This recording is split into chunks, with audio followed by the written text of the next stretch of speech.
Speciation. Processes such as natural selection, genetic drift, environmental situations lead to variation in different levels, which finally leads to speciation. The process by which new species develop from the existing ones is known as speciation. Speciation occurs when the population of the same species splits into two separate groups, which then gets isolated from each other geographically by barriers such as mountain ranges, rivers, or the sea. The geographical isolation of two groups of population lead to their reproductive isolation, due to which no genes are exchanged between them. However, breeding continues within the isolated populations, producing more and more generations. Over the generations, the process of genetic drift and natural selection operate in different ways in the two isolated populations and make them more and more different from each other.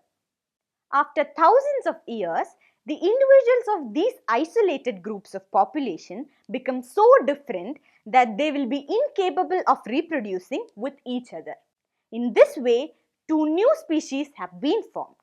Let's learn about the factors affecting speciation in detail. Natural selection.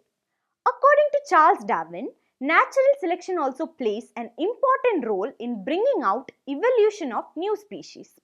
According to him, variations existed between individuals of a population, and some natural phenomena eliminated those individuals which are less adapted.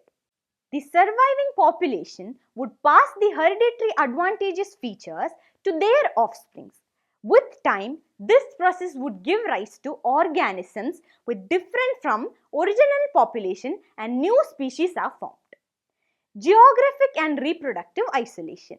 When a population of species splits into two, it cannot reproduce with each other, and finally it leads to the formation of a new species by the two isolated populations. For example, when a population of beetles feed on bushes on a mountain range, some may start feeding on nearby bushes, finding entry to a new subpopulation. They reproduce with them, and so the genes enter in a new population. Ultimately, the two groups will be incapable of reproducing with each other, and new species will be formed.